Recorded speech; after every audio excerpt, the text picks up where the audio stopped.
তাহলে জনগণ এই সরকারের বিরুদ্ধে, সেই উপদেষ্টাদের বিরুদ্ধে আন্দোলন শুরু করে। গণ অধিকার পরিষদের সাধারণ সম্পাদক রাশেদ খান বলেছেন, আওয়ামী লীগের যেসব নেতাকর্মী কোনো অপরাধ বা জুলুম নিপীড়নের সঙ্গে জড়িত নন, তাদের পাশে আমরা থাকব।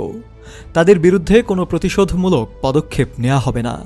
নিরীহ ও সাধারণ আওয়ামী লীগের কর্মীদের কাউকে হয়রানি করা যাবে না। তবে যারা জনগণের ওপর দমনপীড়ন চালিয়েছে, নির্যাতন করেছে, তারা আর রাজনীতি করার সুযোগ পাবে না। তাদেরকে পুলিশের হাতে তুলে দিন। একমাত্র স্মার্ট সিটি বসুন্ধরা, আধুনিকতায় এক ধাপ এগিয়ে। শুক্রবার ৭ নভেম্বর বিকেলে ঝিনাইদহ সদরে হলিধানি বাজারে নির্বাচনী গণসংযোগ শেষে সাংবাদিকদের প্রশ্নের জবাবে তিনি এসব কথা বলেন। তিনি আরও যুক্ত করেন, দেশে এখন নির্বাচনী ট্রেন চলতে শুরু করেছে। বিএনপি, জামায়াত, গণ অধিকার পরিষদ এবং ইসলামী আন্দোলন সহ ফ্যাসিবাদ বিরোধী রাজনৈতিক দলগুলোর নেতাকর্মীরা দীর্ঘদিন ধরে জেল জুলুম সহ্য করে গণতন্ত্র পুনরুদ্ধারের আন্দোলন চালিয়ে যাচ্ছে।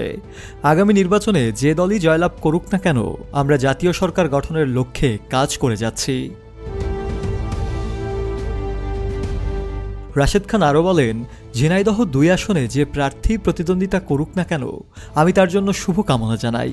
প্রত্যেকটি দল যেন নিজস্ব রাজনৈতিক কর্মসূচি পালন করতে পারে। কেউ যেন অন্য দলের কর্মসূচিকে কেন্দ্র করে পাল্টা কর্মসূচি না দেয়। এতে সংঘাতের আশঙ্কা তৈরি হতে পারে।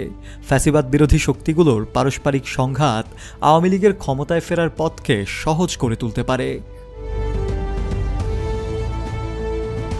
তিনি আরও বলেন, গণতন্ত্র পুনরুদ্ধারের যৌথ আন্দোলনের সহযোদ্ধাদের প্রতি শ্রদ্ধা জানিয়ে বিএনপি ইতিমধ্যেই তাদের নীতিমালা অনুযায়ী সিদ্ধান্ত নিয়েছে। বিভিন্ন আসনে তাদের নিজেদের প্রার্থী দেয়নি, এমনকি ঝিনাইদহ ২ আসন তারই একটি উদাহরণ। এ বিষয়ে বিএনপির হাইকমান্ড এখনও আলোচনা চালিয়ে যাচ্ছে। এসব বক্তব্য প্রদানকালে গণ অধিকার পরিষদের জেলা কমিটির নেতৃবৃন্দ সহ অন্যান্য অঙ্গ সহযোগী সংগঠনের নেতারা উপস্থিত ছিলেন। শফেল মাওলা, কালের কণ্ঠ।